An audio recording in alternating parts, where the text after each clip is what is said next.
Alright, here's the Mark VI. This is my orbital machining LDM Mark VI V2. So when it came to me originally, it had a Pastor Jedi lever. This is the same Pastor Jedi lever, but I have reprofiled it to match the Master Replicas limited edition version, rather than have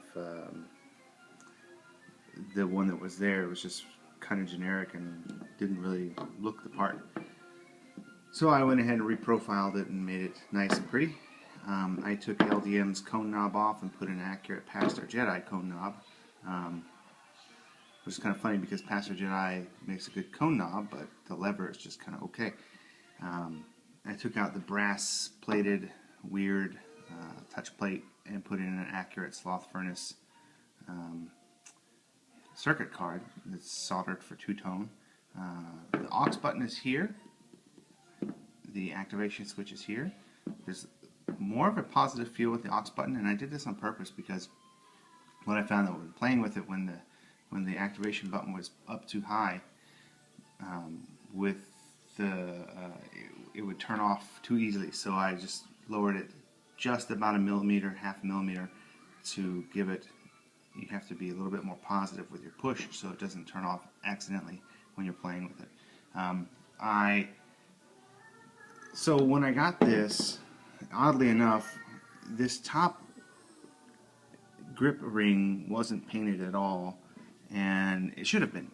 It was just bare, and it looked kind of weird. So I went ahead and fixed that. I added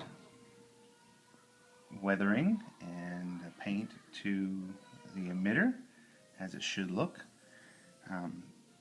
Judge Sabersmith, I assume, did the paint and weathering on the bottom, and that looks fantastic. It looks like the MRLE, which I like a lot, but the top half needed a little bit of work.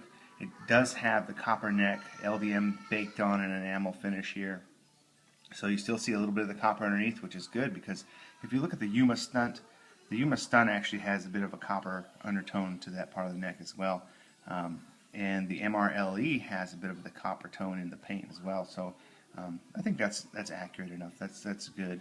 It's a good compromise. What else can I tell you about it? It did have a Mylar strip over the Graflex logo on the clamp, but the screen used prop didn't have that, so I took that off. That had to go. It's got LDM's nylon blade. This is the best 7/8 blade I've had, and I've had all of them so far. I really like it because it gives a nice evenly lit blade. The Mark VI isn't the brightest saber for Luxion style, but it's bright.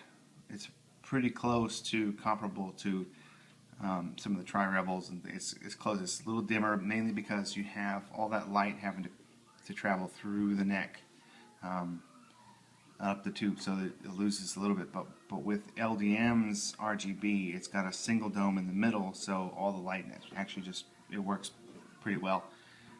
It does have a crystal pommel, and by the crystal pommel, really what that means is that there's an accent LED inside the pommel hanging out by the CF, and it just blinks. So let me go ahead and now fulfill your destiny. You'll see that LED start to blink.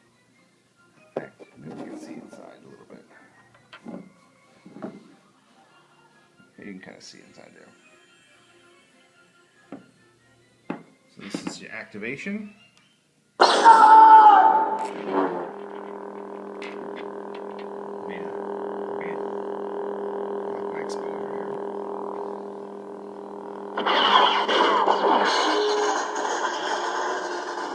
It's got that pretty blue flash on clash.